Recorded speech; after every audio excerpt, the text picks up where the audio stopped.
Saúdo a igreja com a paz do Senhor. Louvado e engrandecido seja o nome do Senhor. Eu tenho por costume, sempre que eu começo a ensinar a Bíblia a um grupo, fazer a leitura do livro de Abacuque. Por que é que esse tempo todo eu não fiz aqui ainda? Veja só, eu não fiz na presença de vocês, mas na presença do pastor Labareda e da pastora Flávia eu já fiz 2 vezes. Uma vez numa tarde de sábado, outra vez na igreja da pastora Leone. Aliás, 3 vezes, né? Teve um aqui na igreja do pastor Josenildo Ivanildo. Teve uma vez lá também. Por que é que eu gosto desse livro? Porque hoje em dia tem uma história eu vou chamar assim de um evangelho barato, que faz o povo de Deus pensar que a vida cristã é fácil, certo? E quando a gente lê Mateus 24, versículo 9, a gente vê que nós seremos perseguidos e mortos. Isso não é promessa de uma vida fácil. E o livro de Abacuque quebra esse estigma, mostra a verdade como ela é. Então, eu queria hoje aproveitar para fazer a leitura do livro de Abacuque na presença dos irmãos. Quem quiser abrir para acompanhar a leitura.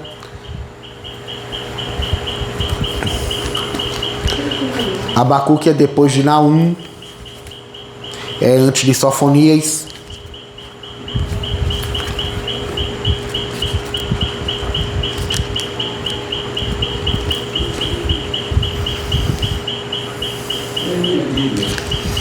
Eu vou dispensar esse microfone aqui, viu?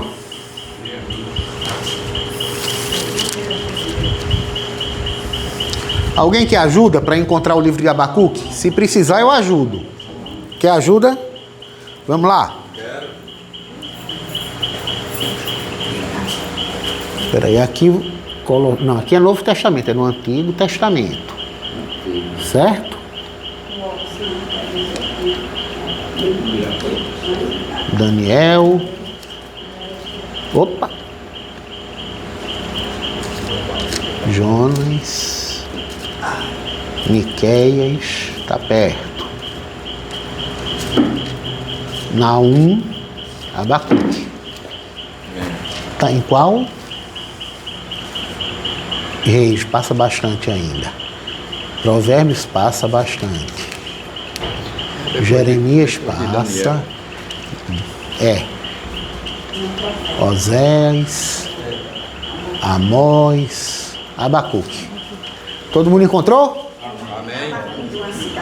Abacuque é um profeta.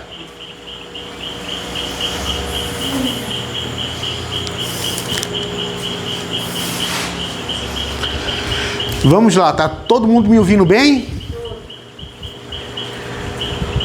O peso que viu o profeta Abacuque.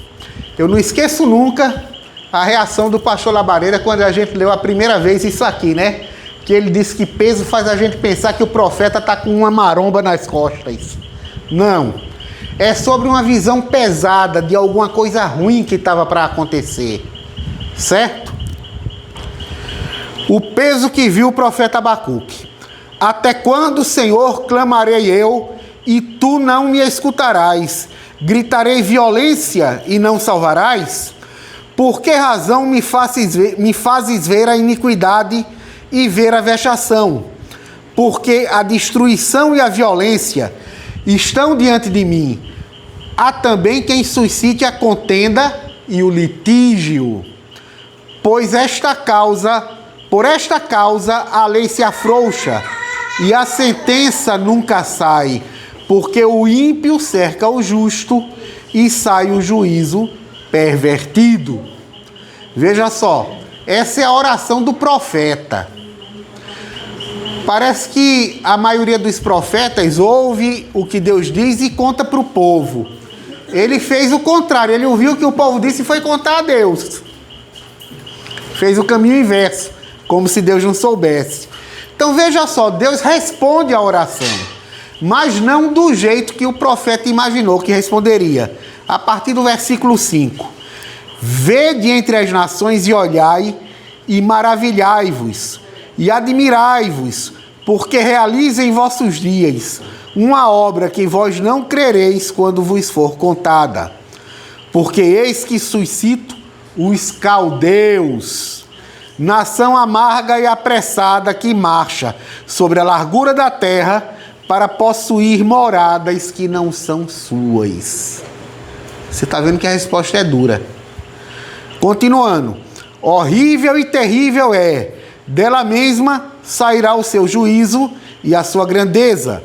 Os seus cavalos são mais ligeiros do que os leopardos e mais perspicazes do que os lobos à tarde. Os seus cavaleiros espalham-se por toda parte. Sim, os seus cavaleiros virão de longe. Voarão como águias que se apressam à comida. Eles todos virão com violência. O seu rosto buscará o oriente, e eles congregarão os cativos como areia, e escarnecerão dos reis, e dos príncipes farão zombarias. Eles se rirão de todas as fortalezas, porque amontoando terra as tomarão. Então passarão como um vento e pisarão, e se farão culpados, atribuindo este poder ao seu Deus. Vejam só, esse é o versículo 11, tá? É como se o profeta reclamasse que estava ruim e Deus tivesse dito: te prepara, vai piorar.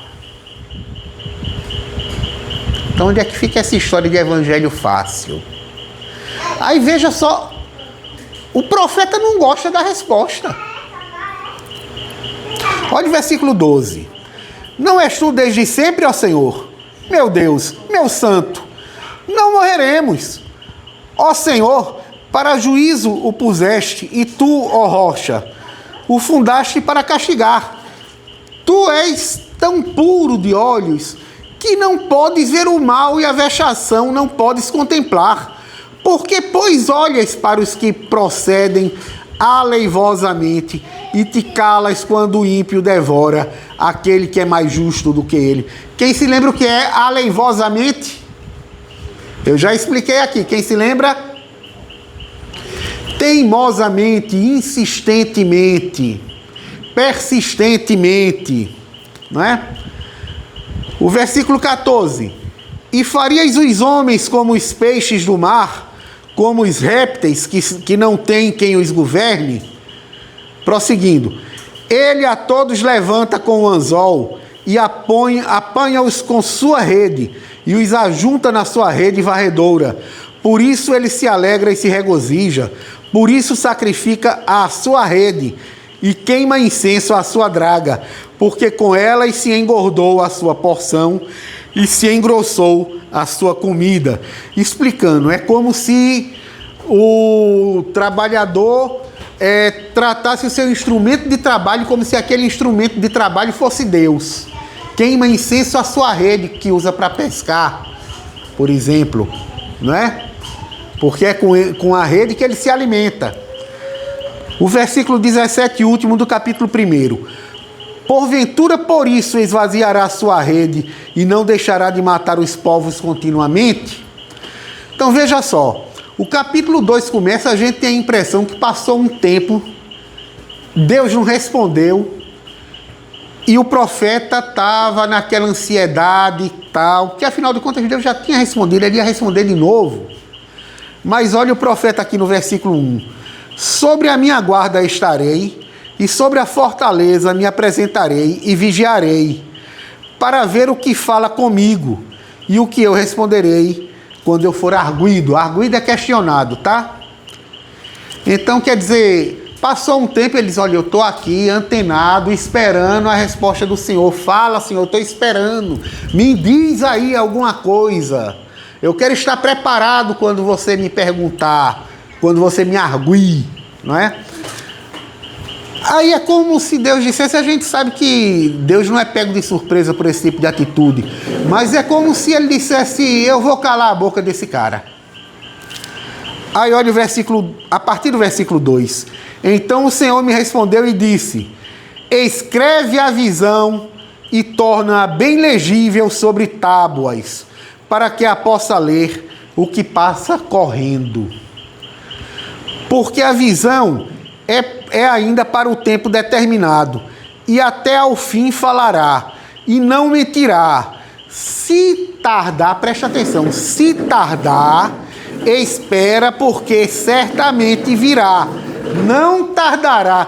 Parece que eu estou vendo o Eliezer perguntando a Abraão, e se a jovem não quiser me acompanhar? Aí Abraão diz, se ela não quiser te acompanhar, estarás livre deste juramento que me jurastes, mas ela vai te acompanhar. Deus está dizendo aqui, se tardar, espera, mas não tardará, certamente virá, certo? O versículo 4 talvez seja o versículo mais importante desse livro. Eis que a sua alma se incha. O que é a alma inchada? O cara é orgulhoso, que se acha. Eu sou o tal. Não é reta nele. Não é reta nele o quê? É troncha? É que se desvia do caminho, né? Não está falando bem do cara, não. Mas olha a conclusão. Mas o justo, pela sua fé viverá. Está falando da gente tudinho. A gente peca, né? Mas se tiver fé, somos justificados em nome de Jesus. O versículo 5 em diante.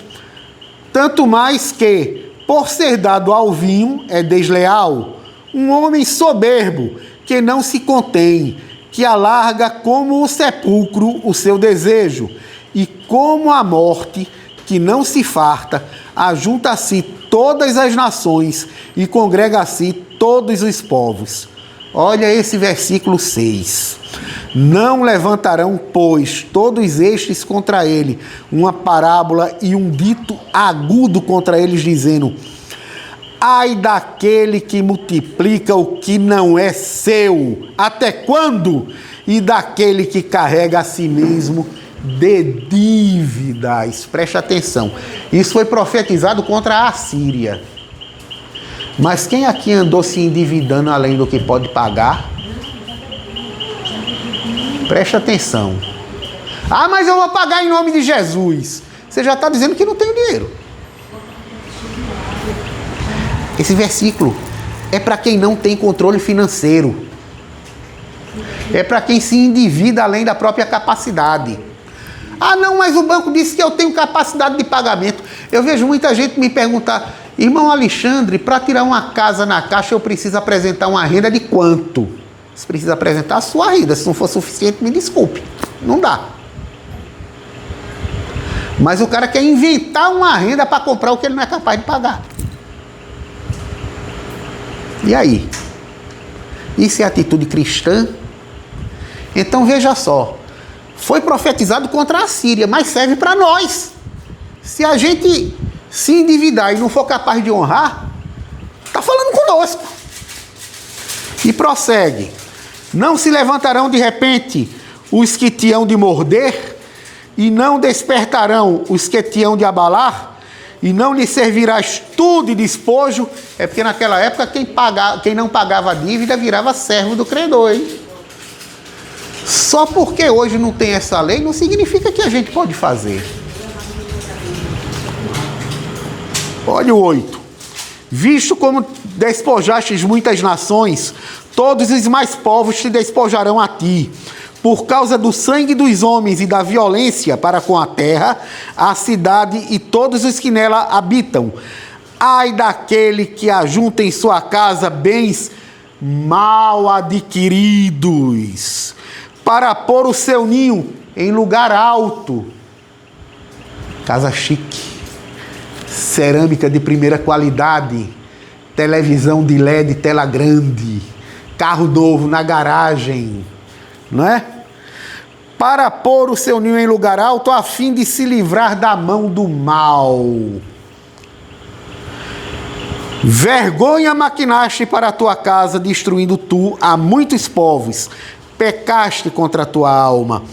porque a pedra clamará da parede e a trave lhe responderá do madeiramento.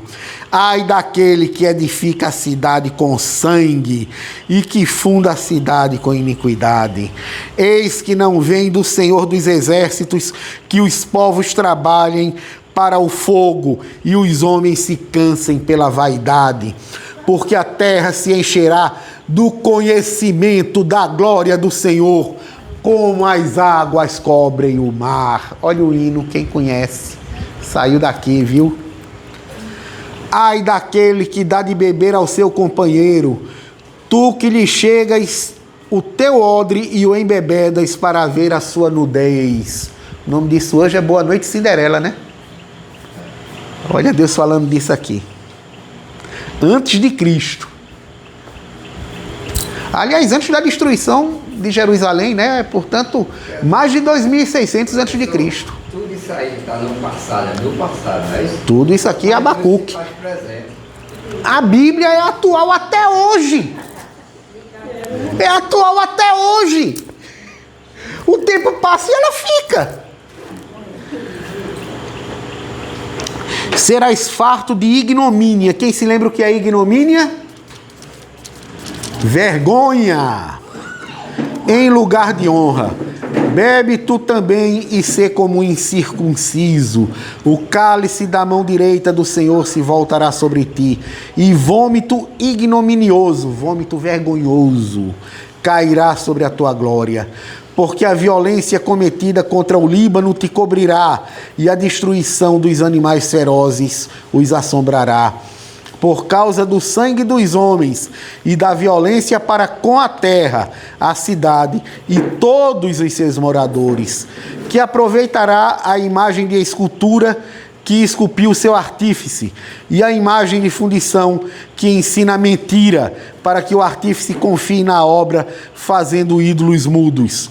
Ai daquele que diz ao pau, acorda, e à pedra muda, desperta, pode isso ensinar? Eis que está coberto de ouro e de prata, mas no meio dele não há espírito algum. Mas o Senhor está no seu santo templo, cale-se diante dele toda a terra. Capítulo 3, oração do profeta Abacuque. Essa é mais conhecida, né? Mas a gente não entende em que contexto ele faz essa oração. Por isso que eu estou lendo desde o começo. Oração do profeta Abacuque, sob a forma de canto. Ouvi, Senhor, a tua palavra e temi. Aviva, ó Senhor, a tua obra no meio dos anos. No meio dos anos a notifica. Na ira, lembra-te da misericórdia. Deus veio de Temã e o santo do Monte Parã. A sua glória cobriu os céus e a terra encheu-se do seu louvor. E o seu resplendor era como a luz. Raios brilhantes saíam da sua mão. E ali estava o esconderijo da sua força. Adiante dele ia a peste e raios de fogo sob os seus pés. Parou e mediu a terra, olhou e separou as nações. E os montes perpétuos foram esmiuçados. Os outeiros eternos se encurvaram. O andar eterno é seu. Vi as tendas de Cusã em aflição, as cortinas da terra de Midian tremiam. Ele está se referindo às terras do sul, não é? Midian era a Arábia. Ele está se referindo às terras do sul. Acaso é contra os rios, Senhor, que estás irado? Contra os ribeiros foi a tua ira, ou contra o mar foi o teu furor? Para que andasses montado sobre os teus cavalos, sobre os teus carros de salvação, descoberto se fez o teu arco. Os juramentos feitos às tribos foram uma palavra segura. Tu fendeste a terra com rios, os montes te viram e tremeram. A inundação das águas passou. Deu o abismo a sua voz. Levantou as suas mãos ao alto. O sol e a lua pararam nas suas moradas, andaram à luz das tuas flechas, ao resplendor do relâmpago da tua lança. Com indignação marchaste pela terra, com ira trilhastes as nações. Tu saíste para salvamento do teu povo, para salvamento do teu ungido. Tu feriste a cabeça da casa do ímpio, descobrindo os fundamentos até o pescoço. Tu abriste com os teus próprios cajados a cabeça dos seus guerreiros. Eles me acometeram tempestuosos para me espalharem. Alegravam-se como se estivessem para devorar o pobre em segredo. Tu, com os teus cavalos, marchaste pelo mar, pela massa das grandes águas. Ouvindo-o eu, o meu ventre se comoveu. À sua voz tremeram os meus lábios. Entrou a podridão nos meus ossos e estremeci dentro de mim. Descanse eu no dia da angústia, quando ele vier contra o povo que nos destruirá. Porquanto, ainda que a figueira não floresça, nem haja fruto na vide, o produto da oliveira minta, e os campos não produzam mantimento, as ovelhas da malhada sejam arrebatadas e nos currais não hajam vacas, todavia eu me alegrarei no Senhor, exultarei no dia da minha salvação. Eu vou dar uma paradinha aqui para explicar. Antes ele não estava aceitando a profecia pesada, o peso que viu o profeta, não é? Ele não estava aceitando. Agora ele já entendeu, pelo que Deus disse no capítulo 2, que aquilo era com ele. Ele profetizou contra a Síria, mas aquilo era com ele. E o pecado dele, onde é que fica? Não vai ser punido, não. Mas aqui ele teve fé. E disse, agora eu aceito. Ainda que todo mal me aconteça, eu aceito o que Deus disse. E interessante, a gente tem a impressão que Abacuque já não estava na terra quando veio a Babilônia e destruiu tudo. Quer dizer, ele não viu essa maldição acontecer. Ele viveu pela fé. Certo? A gente não tem a datação exata, mas parece que foi antes. Veja que ele não aparece citado em Jeremias, que foi o profeta da época da destruição, não é? Aí a gente vê que isso é um salmo, né? Jeová, o Senhor, é minha força e fará os meus pés como os das servas e me fará andar sobre as minhas alturas para o cantor-mor sobre os meus instrumentos de música. Louvado e engrandecido seja o nome do Senhor. Eu gosto de brincar, dizer que esse Abacuque 3 é o Salmo 151. É uma brincadeira minha, não é? Na verdade, o livro dos Salmos tem 150 salmos, mas tem outro aqui. Eu agradeço a oportunidade, em nome de Jesus. Joãozinho, orar pelo pregador.